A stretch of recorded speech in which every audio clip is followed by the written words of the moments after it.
Está no ar o mais tradicional podcast sobre corridas do Brasil. Os comentários e o debate sobre automobilismo de um jeito que você só ouve aqui. A partir de agora, Thiago Raposo e Fábio Campos apresentam Café com Velocidade. Café com Velocidade. A dose certa na análise do esporte a motor. Para você que nos ouve no cafécomvelocidade.com.br, estamos começando a edição 646 para discutir muito sobre automobilismo, sobre o esporte a motor. O Grande Prêmio da Espanha de 1996. O Maicon Oliveira escreveu para a gente falando, ele assistiu a China 2018, né? Ele fala que acabei lembrando que essa temporada foi quando eu conheci o café e comecei a ver com outros olhos aí, né, as corridas, agradecendo a gente. Eu que agradeço você, Maicon, pelo e-mail e tudo. E ele faz uma pergunta, olhando agora, alguém se beneficiou pela troca do Ricardo? Aí eu falei para ele que no e-mail que esse assunto seria respondido. Não sei se o Fábio Campos já entrou em contato para respondê-lo, mas o Fábio Campos, que é o nosso Relações Públicas para responder e-mails.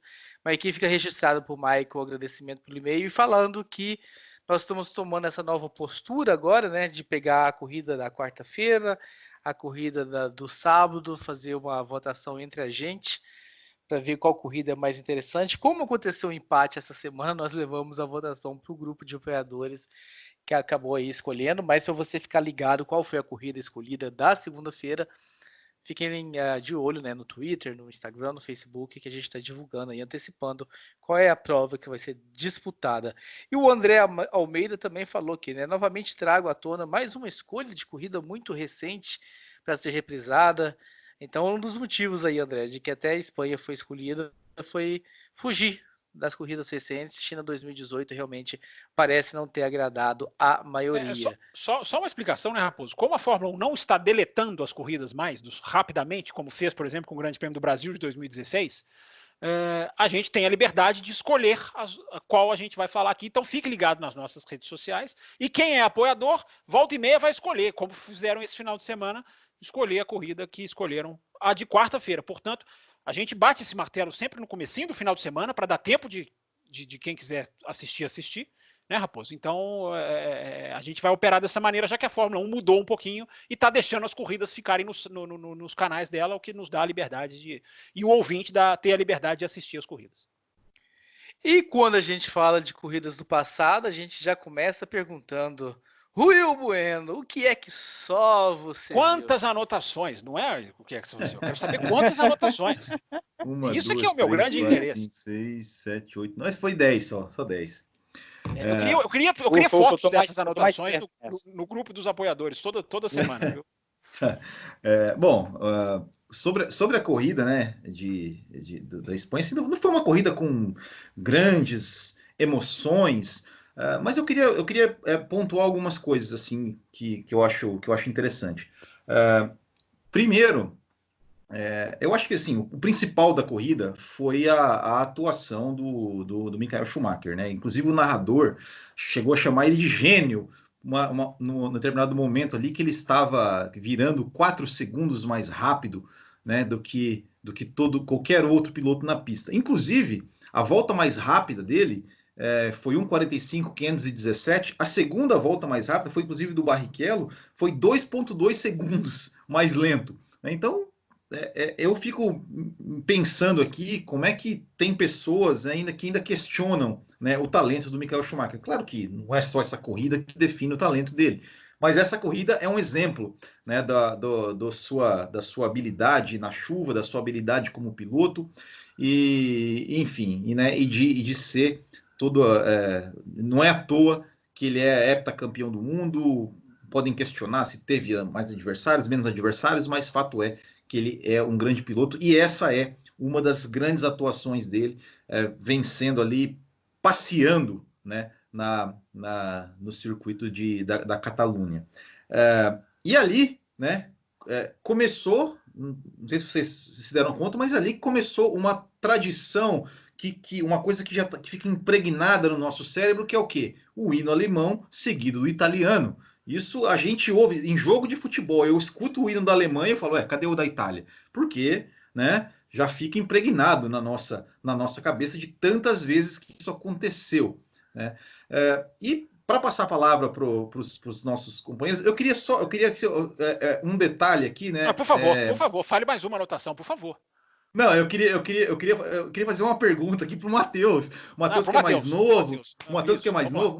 Matheus, não sei se você reparou isso, mas se você não reparar, eu te conto.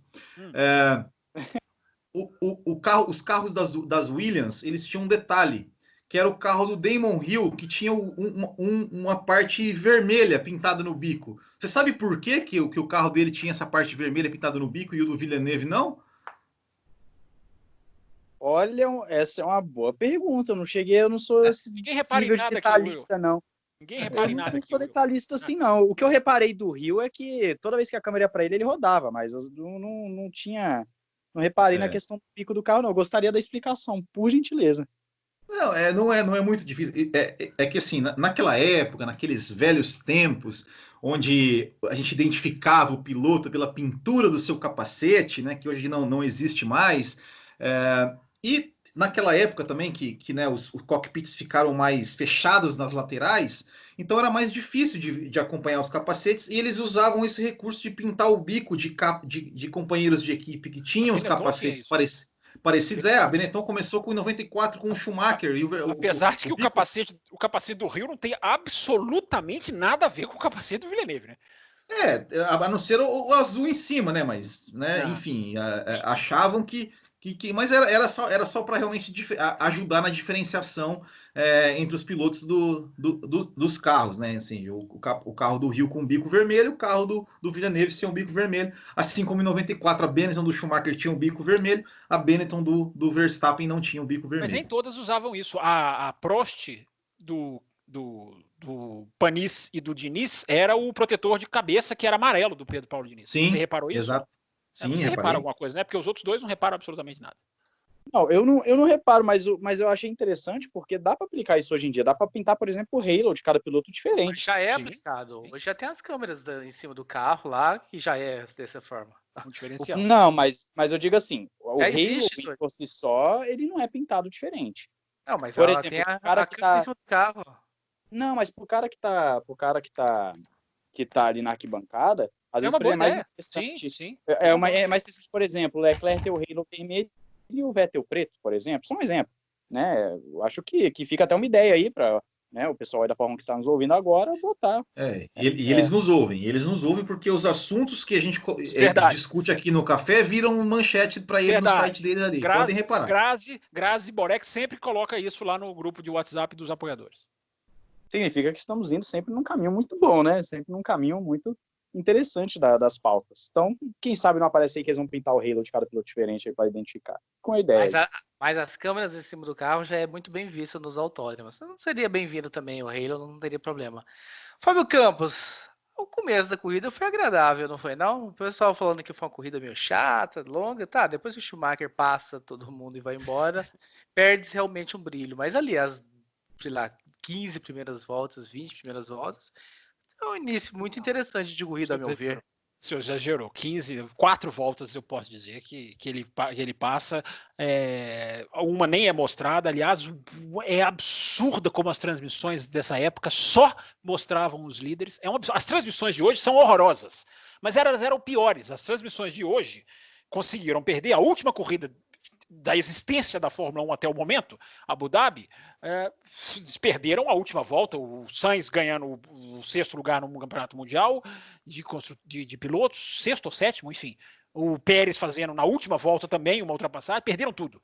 Mas nessa época é irritante. O Grande Prêmio de Jerez de 97, também do canal da Fórmula 1, né, da sujeira do Schumacher, né, a gente teve em 2 semanas a genialidade e a sujeira do Schumacher expostas no canal da Fórmula 1, só filmam a Ferrari e a Williams. Mas não tem o menor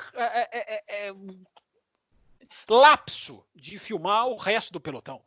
E nessa corrida também, perderam a primeira ultrapassagem que o Schumacher faz, depois filmam ele ultrapassando a Benetton e a Williams e acabou. A prova é muito mais simbólica do que qualquer outra coisa. Eu votei para a China 2018, eu sabia que quando caísse no grupo dos apoiadores ia pender para a corrida mais histórica. Os nossos ouvintes são gostam de variar, dessa variedade, é muito bom. Eu adoro elogiar o ouvinte do café por ser diferente dos outros, e ele é, porque eu compartilhei com vocês no nosso grupo de WhatsApp aqui interno, como que a Itália 2019 teve muito mais audiência do que Jerez em 97, e as duas foram separadas por 3 dias apenas de publicação, e o pessoal mergulhou na corrida da Itália. E repito, como o ouvinte do café é um ouvinte diferente, foi para a corrida histórica, mas a corrida é simbólica. Eu confesso, estou elogiando o ouvinte do café, mas eu votei contra. Eu votei na China 2018 porque tem fato, tem ultrapassagem, é uma delícia de ver aquilo. Eu vejo aquilo 10 vezes se precisar. Mas a corrida é simbólica, Raposo, não só pelo que o Will colocou, de que ali é a primeira vitória do Schumacher na Ferrari, né? Hoje a gente vendo isso, vamos ver a corrida com o olhar de 2020, não é essa a nossa filosofia? Hoje a gente vendo isso, a gente consegue dimensionar que não é simplesmente a primeira vitória numa equipe tradicional da Fórmula 1. É o começo de uma das histórias mais avassaladoras da categoria, de um domínio, de uma supremacia técnica, de uma coisa impressionante que deixou todo mundo de queixo caído. Chata, esportivamente, muito. Mas diria que é uma das maiores, que é em todos os esportes, né? Tá no hall ali dos domínios em todos os esportes, eu diria até. Já perdeu para a Mercedes, né? A Mercedes já domina mais do que a Ferrari, do que a Mercedes que a gente está vendo agora, já comparativamente. Mas a Ferrari foi aquilo a metade inicial da década de 2000. Então tem essa simbologia, Raposo. Mas a beleza da prova tá no cronômetro. A beleza da prova está no que o Schumacher faz no cronômetro. Faz o tempo de volta, ele colocando todo mundo. O carro escorregava várias vezes, tinha vezes que o Murray Walker nem percebia. E é aquilo, mas a beleza está mais no cronômetro, no tempo que ele bota nos outros. E os outros, absolutamente. A frase é do Damon Hill, né? Que não podia ter outra frase a respeito dessa corrida. Ele fez a gente parecer idiotas nesse dia. E ele, principalmente, tinha que falar essa frase, porque ele foi uma lástima nesse grande prêmio, não conseguiu parar na pista, e o Schumacher colocou todo mundo no bolso. Essa é a beleza da corrida. Matheus Pucci, grande destaque também, enquanto esteve na pista, de Rubens Barrichello, não? O Rubinho é interessante porque tem um momento no início da corrida, nessas 4 voltas aí que o Fábio Campos cita, tem um momento que o narrador tá falando, né? Ele tá falando no Schumacher, olha o Rubinho, ele começa a gritar o Rubinho, que o Rubinho tá no meio do bolo ali, e aí você só vê o Rubinho e spray na pista. É muito legal, inclusive o Will fala aí do Rubinho tendo a segunda volta mais rápida da corrida, foi interessante, e eu queria só assim, pontuar algumas coisas que com esse olhar de 2020, que eu acho muito interessante, que eu tava me coçando para ninguém falar, o Will principalmente, porque ele anota tudo, ele tira a nossa fala. Então, né, ele só respeita aí, o Will. Ele deixa claro que ele só respeita o Will. Que isso? Tá certo. O Will, ele anota tudo, aí ele tira o nosso argumento. Aí... Você acha que eu não anoto nada, né? Você tá bom, você acha que não tem um caderninho aqui, mas tudo bem, continue. Eu quero ouvir o que você tem. Eu tava me coçando aqui, mas o que eu queria falar primeiro é o seguinte, que eu achei interessante. Se fosse em 2020, essa prova não teria tido uma largada normal, seria atrás de safety car. Tá? Eu acho que já começa daí. A prova não ocorreria. Você falou isso na abertura. Se eu não estou enganado, foi o que você falou na abertura. Sim, falei, não aconteceria essa corrida. Porque realmente, o tanto que a pista estava molhada ali, você bate o olho e você fala, cara, hoje em dia não aconteceria. Então esse é um ponto já que eu achei interessante, como antigamente eles arriscavam mais em provas na chuva, e não só na chuva, em várias situações, carro que nem teve os GPs aí passado, que eu não vou lembrar qual agora, que os caras batiam, o carro ficava ali só no canto da pista ali, a corrida continuava, enfim.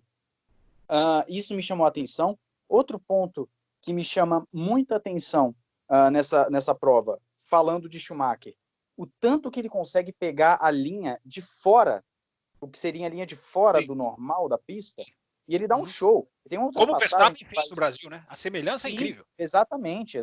Eu lembrei disso na hora. Tem uma ultrapassagem... Inclusive numa escapada, né? O Schumacher, na volta ali, no final da corrida, ele, na entrada da reta, ele dá uma...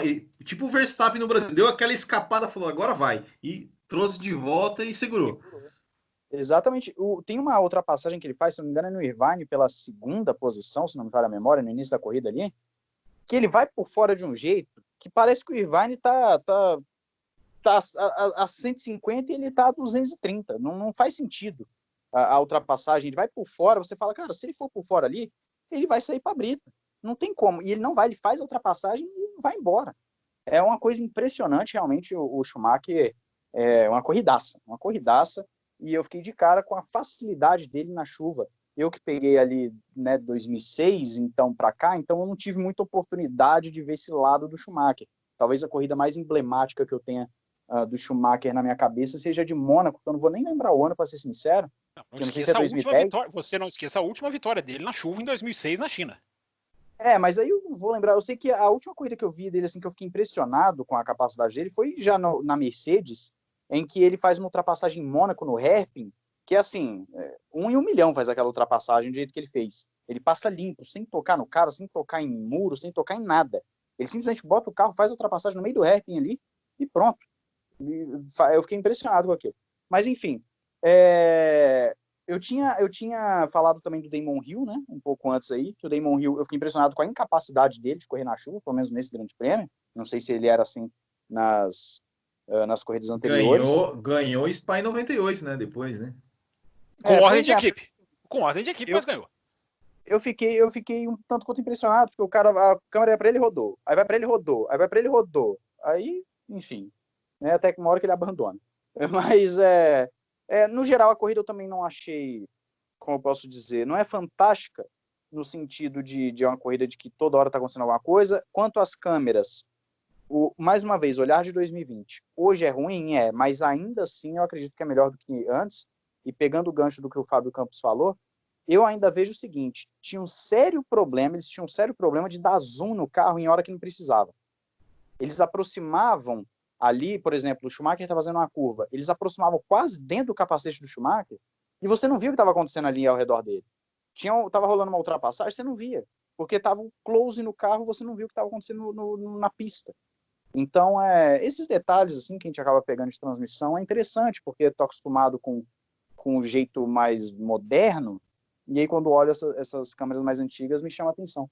Mas é isso que eu gostaria de pontuar, principalmente a questão do Schumacher e da corrida na chuva. A corrida na chuva não aconteceria e o Schumacher, com a linha que ele faz no circuito, é fantástico, eu realmente fiquei impressionado. O que é muito, só para terminar a minha parte, isso é absolutamente inaceitável, né?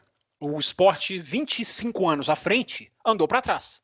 O esporte de tecnologia, que as pessoas adoram bater no peito e vangloriar, não pode chegar 25 anos depois e não conseguir exercer tecnicamente algo que ele fazia 25 anos antes. Né? A borracha dava conta, o carro dava conta. Como que 25 anos de tecnologia empregada e hoje a gente não consegue fazer uma coisa que fazia 25... Era para ser o contrário. Era para a gente estar aqui falando, olha, vocês viam, há 25 anos não dava, o carro não aguentava. Ninguém estaria criticando, a gente estaria complacente com os desafios do tempo, com a evolução. A evolução tecnológica estaria no rumo correto se a gente falasse, 96 não dava para correr, hoje com a tecnologia, com a pesquisa, com o desenvolvimento da borracha, com o desenvolvimento aerodinâmico, mas não. É o contrário. Como que pode não conseguir correr naquela condição hoje? E aí, quando você não consegue correr, você perde a oportunidade de uma exibição de talento enorme. Aconteceu na Espanha em 96, eles custaram a dar largada, Raposo sabe muito bem, vivemos isso lado a lado lá na arquibancada, eles quase não deram a corrida em 2016. E quando deram, foi aquele show do Verstappen. Ou seja, há um recalque, assim, há um medo de colocar o carro na pista hoje, além de uma falha técnica da Pirelli, que não tem um pneu confiável para chuva. Por um instante, eu pensei que você ia falar que você e o Raposo estavam lá em 96 vendo a corrida, mas tudo bem. Eles já podiam estar, eles já tinham idade para estar. Eu não, eu iria neném, eu ia nenenzinho pro autódromo. Por falar em idade, Fábio Campos, trazendo aí você que é privilegiado, né, por ter acompanhado já tantas e tantas temporadas, eu queria que você rapidamente falasse naquele cenário. A gente está tentando fazer essas corridas, as corridas de ontem com o olhar de hoje. Agora eu quero que você faça o seguinte: eu quero que você fale da corrida de ontem com o olhar de ontem. O que era naquele momento, para quem estava acompanhando a temporada de 1996, a chegada de um campeão da Fórmula Indy na Fórmula 1, as expectativas que tinha com aquele nome, o que ele entregou, principalmente no ano seguinte? Uma boa pergunta. Você não quer que eu lembre de 96, eu não vou conseguir, mas enfim. Na verdade, a gente lembra um pouquinho. Aliás, o Raposo não teve nada que me estranhou mais nessa prova do que ver a arquibancada da Espanha sem o segundo andar, a arquibancada da reta principal. Você não sabe como aquilo me deu um nervoso, porque aquela arquibancada ela é ponto de referência quando você está chegando na pista da Espanha. E não tinha o segundo andar, era simplesmente uma arquibancadinha. Sobre o Villeneuve, aliás, eu achei até que você fosse perguntar do Schumacher, né? O significado maior até do Schumacher, eu vou responder a sua pergunta, mas é preciso se dimensionar o desafio que foi o Schumacher largar uma Benetton e ir para uma Ferrari que até tinha vencido um ano antes com a Alesi, mas foi uma vitória esporádica, era uma equipe, era reerguer mesmo, e essa vitória é muito simbólica nesse ponto, né? Meu Deus, vai dar certo, esse cara vai conseguir reverter esse negócio. É a sensação que passou essa corrida. Até demorou. Né, porque veio em 97, 98, 99, ele não foi campeão. Ele foi ser campeão só em 2000 para iniciar o domínio. Agora, o Villeneuve também tem. Havia uma irmandade, entre aspas, entre Indy e Fórmula 1. Já havia uma certa desconfiança, mas já havia uma ligação. O Michael Andretti em 93, o Mansell fez o caminho inverso, foi da 1 para a Indy. O Villeneuve veio, o Zanardi viria 2 anos depois, voltaria, né? Já era piloto de Fórmula 1, mas voltaria da Indy em 99. Então havia esse intercâmbio. Cristiano da Mata, havia esse intercâmbio. Cristiano da Mata 6 anos depois, né? Montoya. Mas também, conta. Montoya 2001, ou seja, 5 anos depois. Enfim, hoje não há. Hoje não há essa interseção, hoje não há essa ligação. E o Villeneuve, não é que ele veio como um qualquer, ele veio como campeão, ele veio como vencedor das 500 milhas de Indianápolis. E ele veio como filho do Gilles Villeneuve, né? Que só o Will acha que não conta muito, mas ele veio como filho do Gilles Villeneuve também. E fez pole na primeira corrida. Sim. 96. Voltando aqui, pegando o gancho tanto do Verstappen, eu tenho que falar do Verstappen. O pai foi bem. Deu um 360 na reta ali e conseguiu pilotar, e conseguiu voltar. Andou bem. E foi abandonado no final ali, e tava bem. E o Rubinho, aliás, né? Lindo, né? O carro era lindo, né? Eu acho aquela Eros uma das coisas mais lindas. E o Rubinho, que, coitado, ele entrou no box, desceu do carro, abandonou, tirou o capacete, tirou a balaclava, botou o bonezinho, e daqui a pouco, 3, 4 voltas depois, apareceu ele saindo de novo na pista. Ou seja, ele botaram ele de volta no carro, ele entrou para a pista, deu mais 2 voltas e abandonou de novo. É porque não tinha ninguém. Se ele voltasse para a pista, ele tinha uma grande chance de quebrou todo mundo. Ele agora, o Rubinho na chuva realmente é outra coisa, né, Raposo? O Will falou, né? Não dá para questionar a qualidade do Schumacher. A qualidade do Barrichello na chuva é uma coisa impressionante mesmo. Também é impressionante. Isso realmente era impressionante. Muito bem, meus caros. Quer saber qual vai ser a próxima corrida da semana que vem? Nós vamos discutir aqui. Fiquem ligados às nossas redes sociais. Vocês terão a resposta muito provavelmente no sábado à tarde ou no domingo pela manhã.